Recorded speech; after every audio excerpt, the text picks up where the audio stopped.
from the business capital of the world, this is the Podcast Business News Network. We are happy to be back with Barbara Greene, our certified orofacial myofunctional therapist, joining us today here live on Zoom and the podcast. How are you? I am fine, thank you. Great to see you back here helping so many. Just give us a little overview of what tongue thrust is all about. Well, myofunctional therapy is also known as tongue thrust therapy. It's also known as orofacial myofunctional therapy or orofacial myology. So there's different names depending on who's trained them and what organizations they belong to. But the main organizations are the AOMT and the IAOM. So people can look those organizations up online and find they have a directory of people that they can look for. I'm on there, so hopefully they would meet. So myofunctional therapy retrains the muscles of the mouth and face and of the body, in that we work on head, neck, body posture. We also work on eating and drinking, how they swallow, where their tongue is at rest, what their tongue does when they're talking, and all sorts of things when they're sleeping. So today we're going to feature a talk about children. Mm-hmm. So we're going to have a slideshow as part of that. And so let's get that working. Beautiful. Love it, love it, love it. And don't forget the website. Visit our friend Barbara Greene, our certified orofacial myofunctional therapist, tonguethrust.com. Let's begin. All right, so here I am, and this is how to contact me, Barbara at tonguethrust.com, or my website, www.tonguethrust.com, or my phone number, 805-452-4302. So today we're going to be talking about children. And where does this all start? Primarily, it starts at birth. Mm-hmm. And birth trauma is very prevalent. I had a very, very serious history of birth trauma. And as a result of birth trauma, this little girl was oxygen deprived. Oh. She was on her way out of the canal, and the doctor wasn't there yet. Mm-hmm. And he told them to push her back in. And so they did. And by the time he got there, unfortunately, she was born with oxygen deprivation, and so her whole life was different. And notice the size of her tongue, and the fact that she's already a mouth breather, the fact that she already is sucking fingers. So all of these things are absolute earmarks to knowing that your child has a problem. The other problem with babies is often whether or not they have a frenum issue. So a frenum is a muscle that attaches the tongue to the floor of the mouth. Mm-hmm. Otherwise, your tongue could flip back and you could swallow your tongue. Oh. But not when you have the frenum. So the frenum is a very important muscle. But if it's too short or too tight, then it causes problems. This baby was having feeding issues. She was having difficulty nursing. And if you look at her tongue, notice how it's dipped in the center, and the sides of her tongue are flaring up. And when she tries to lift her tongue, it just won't go up as high as it needs to. It should look like this. Mm-hmm. And one day after surgery, to free up that muscle, this is what her tongue looked like. And this is what a baby's tongue should look like if they're nursing properly. So the back of the tongue elevates to rake the breast across the top of the mouth, and that is proper nursing. The tip of the tongue is actually down and protects the breast from the pad of the lower arch bone. So this baby went from totally a non-nurser having major difficulties, and in one day was nursing correctly. So bottle feeding can cause a training of the tongue working the wrong way also. So if a baby is sucking on a normal type of nipple that we see in the stores, then the tongue is being held down. And so they're learning to drink with the tongue being down and forward, down and forward. And then there are birth syndromes like Down syndrome that often have a mouth breathing and major tongue issue. So the other thing that we often see in children, as well as adults, but in children, is a sucking habit. Mm-hmm. So if you look at this, notice how the thumb is pushing the tongue down. And so the only way that the tongue can work is to be down and forward, down and forward. And so the whole time that they're sucking, they are teaching their muscles to be incorrect. Okay. And, excuse me, we have thumb sucking, but we also can have one finger sucking, two finger sucking. Here's someone that she's sucking her finger, but then she has her other finger on top of the finger. And so it's too much pressure on the tongue itself. So we also see problems that develop along with all of this of mouth breathing. Mm-hmm. And mouth breathing is a very bad habit. The nose is on your face for a reason. It's there for breathing. And our mouth is not designed for breathing. So when you're breathing through your mouth, you're drying out the mouth. The mouth should always be very... And when you're breathing through your mouth, you're also, the whole face, the musculature is being pulled downward. So you can see that they develop a very long-looking face and a more of a flat nasal area where normally it should be kind of cheeky up in this area. And so they develop the long, flat faces. And you can't breathe through your mouth with your tongue where it's supposed to be against the top of your mouth. So the whole tongue is trained down and forward and often sideways as well. And it shapes the lips. Often the lower lip gets much fuller. Here the upper lip is even full. Sometimes the upper lip becomes much thinner than it should be when they are mouth breathing. And here's someone that obviously the tongue is very forward, anytime that he's at rest. Now, in an adult, does it go away? No. Unfortunately, it becomes their habit, so they continue to be a mouth breather. And now, because they lick their lips a lot, now she actually has a scar tissue all around her lips. And does it go away? No. Here's an adult male who is still a tongue thruster, still a mouth breather. They gather a lot of saliva around their mouth, and often they drool. They actually drool. And so babies will drool. Yes, babies tend to drool, but not like when they're a mouth breather or have a frenum issue. Then they drool all the time. So it's a part of their history that comes along with them. So the other thing that happens is that they develop a very poor and narrow arch and palate. And so if you're looking at normal, this is what a normal mouth should look like.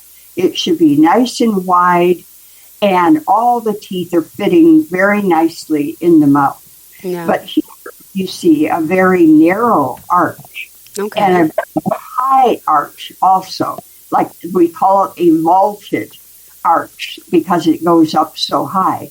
And now, guess what? Just like this mouth with a vaulted arch, they don't have room enough for their tongue.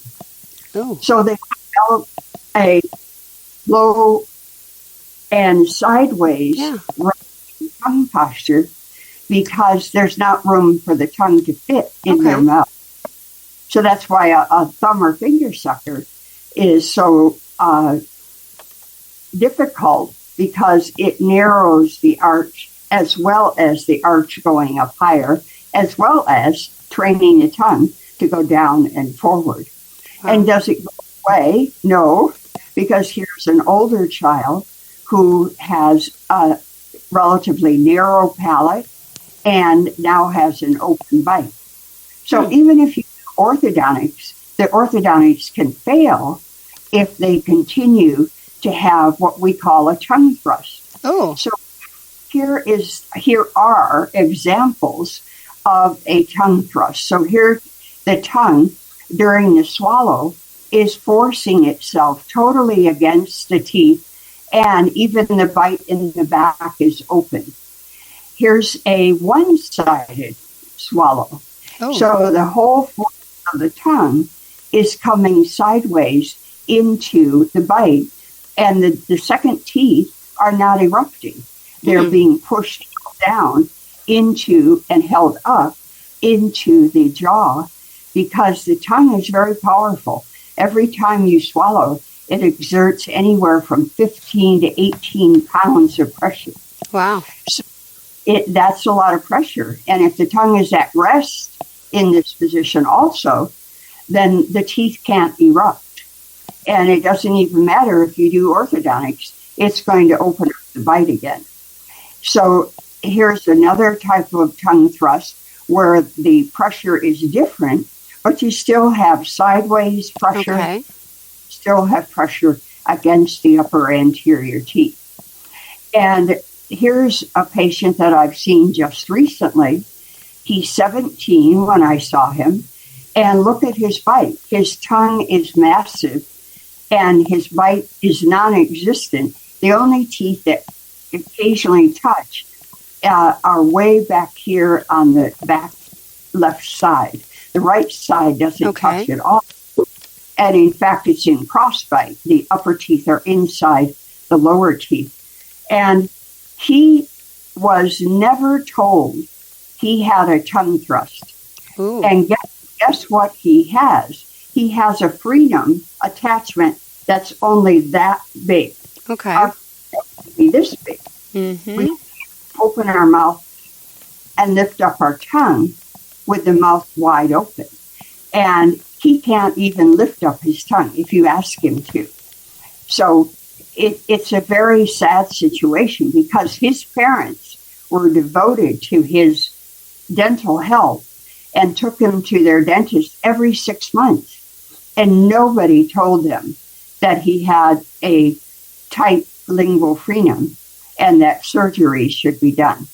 Wow. So again, there's absolutely no way to correct his bite without lingual frenum surgery, myofunctional therapy. He's one of the most difficult patients I've ever had. Yeah. Because the tongue has no programming to go up. It's been down his whole life. Wow. So we're having to do massive amounts of exercise. Yeah, my goodness. And then, of course, we're trying to get his tongue to work right. Okay. And he has a teeth meeting. So now he's in braces, and the orthodontist has expanded his arch so that one side isn't in crossbite. And now he's trying to get the teeth to come together. But it's a very difficult case. And poor posture is so much a problem with people who have a tongue thrust. Wow. And so there's a child with a mouth breathing habit. Notice the flat face. And many times their nose and chin relationship isn't correct. Her lower jaw should be almost out to the point of her nose. So her whole face is collapsed back. And here's a teenager with the exact same thing. A mouth breather and a flat nasal sinus area, very poor posture. Both of them have very poor posture. And his whole lower jaw is too far back. And at this stage, for him, surgery is the only answer. So he was going to have upper and lower jaw surgery to bring the whole upper and lower jaw forward. So poor posture doesn't just go away. I see adults Just go to the grocery store. Wow, yeah. And see how many people have poor posture. Here's a woman that always sits with her head off to the side. And I was at a meeting and just looked around the room and looked at all of the poor posture. There's actually one person sitting up straight. This person is pretty good. But everybody else has poor posture in the whole room. It's like, it's so, so difficult. And poor posture can actually be developed just by the way that you sleep. Yeah. So if you're a stomach sleeper, and especially if you have hands up under your face or under the pillow under your face, you're going to create a dysfunctional looking face. Mm-hmm. One side might be flatter than the other, and one whole side of the face might be longer and flatter. And then the shoulders develop incorrectly. The neck muscles are developing incorrectly. And here's a baby who has the knees up and the feet crossed and always on the stomach. And that pressure is tremendous on the developing face. So if you can see it here, it's very dark, but the whole upper arch is not matching the lower arch. It's inside and back, just because of something like this hand pushing on it every night for 8 to 10 hours. Mm-hmm. So posture is important.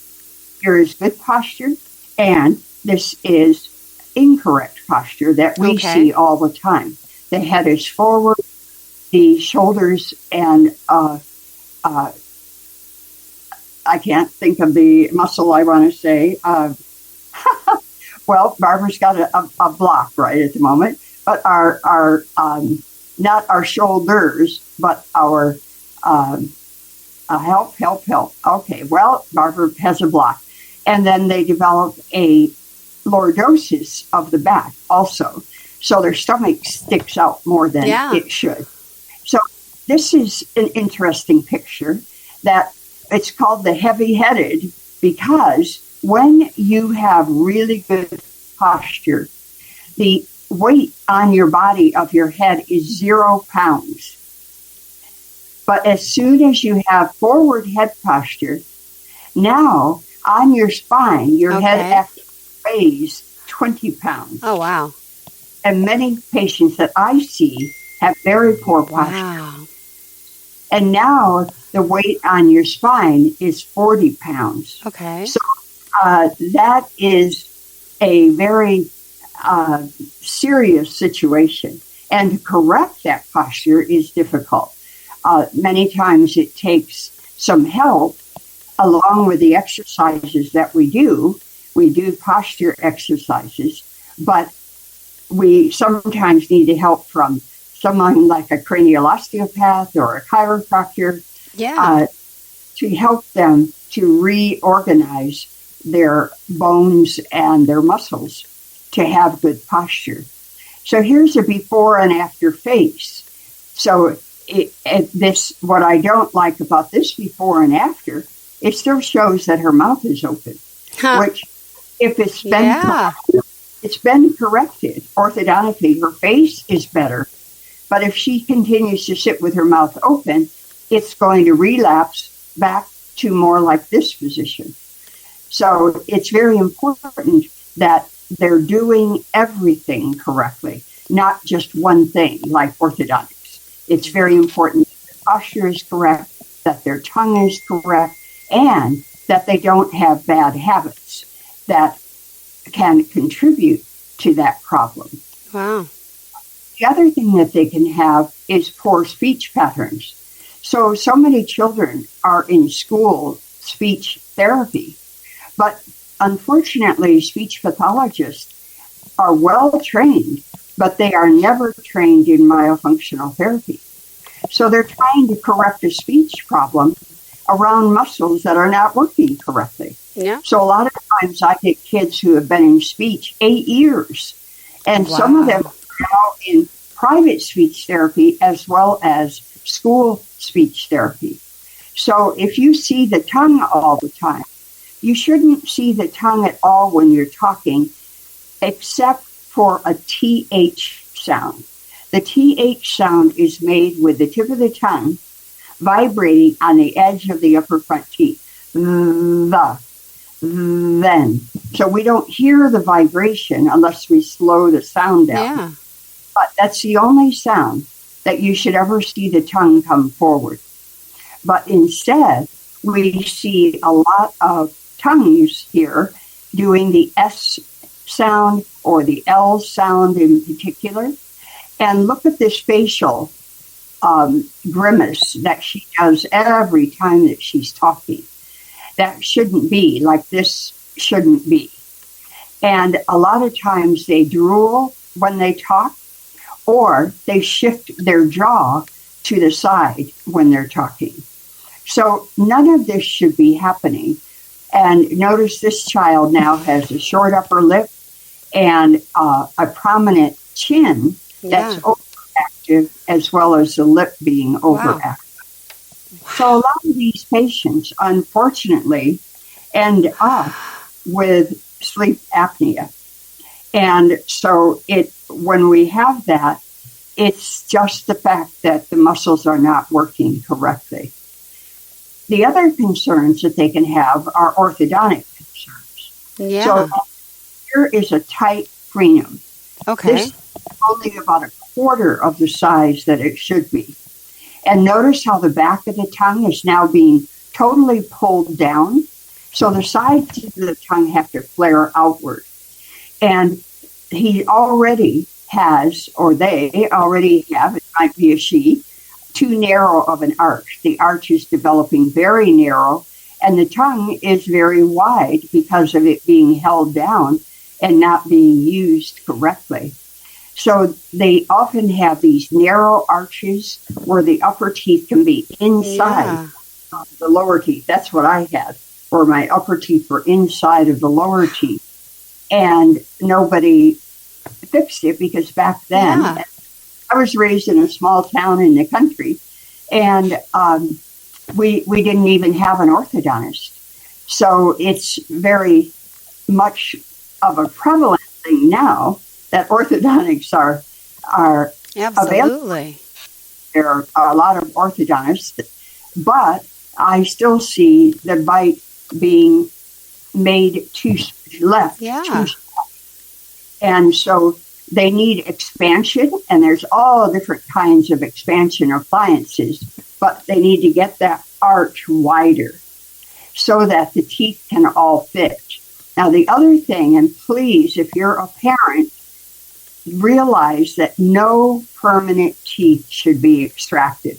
Sometimes baby teeth need to be extracted to allow the permanent teeth to come in. Okay. Like this arch is too small for all permanent teeth to come in. Wow. So if someone doesn't widen the arch, the bite is still too small. So what do? They pull out 4 bicuspids. Wow. Don't let an orthodontist do that to your child. Ever, ever. I'm sorry. It is not necessary. You make the mouth bigger and make all of the teeth fit. And even wisdom teeth are important. And so it's important that we have wisdom teeth. I learned this at a seminar that I went to, that a research project was done in the Midwest, and they found out that the wisdom teeth are there to prevent concussions. And isn't that interesting? And here we are just automatically taking out wisdom teeth on kids with their braces. And instead, they should be making the mouth big enough for them to fit. These are just other appliances. This is Invisalign. Here is an appliance called an ELF appliance. This is a Crozat type of appliance. These are my favorites. And then there's a variety of other type of things. This is a face pull headgear to make the whole face more forward and bigger. And I think we got to the last picture. No, the last picture shows something you also don't want, are tongue traps. A lot of orthodontists will put a tongue trap in the mouth to stop the tongue from coming forward. It does not retrain the tongue, and it is not helpful. So don't spend your money on it. Spend your money on myofunctional therapy to help make the mouth bigger. So there you are, our presentation for today. Beautiful. As always, you are so thorough. You got this down. Thank you so much.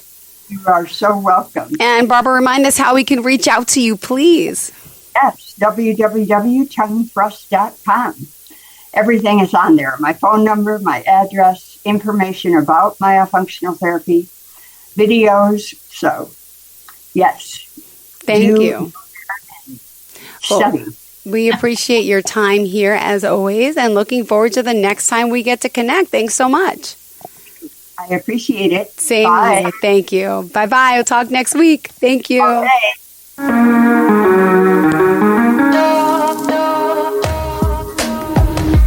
Broadcasting from the business capital of the world, this is the Podcast Business News Network. Hey, Dad, how do airplanes fly? What's in this box? Can I touch this? Where does sand come from? Is this tree good for climbing? What happens if I mix these two things together? How are babies made? What does this thing do? Kids are curious about everything, including guns. Talking to them about gun safety in your home is a good first step, but you can do more. Always keep your guns locked, unloaded, and stored separately from ammunition. Storing your guns securely is the best way to prevent family fire, including unintentional shootings. For more information on safe gun storage and ways to keep your family safe, visit endfamilyfire.org. That's endfamilyfire.org. What do we keep in the attic? What's this thing called? Can I ride my bike backwards? Like I said, kids are curious. It's up to us to keep them safe. Brought to you by End Family Fire, Brady, and the Ad Council.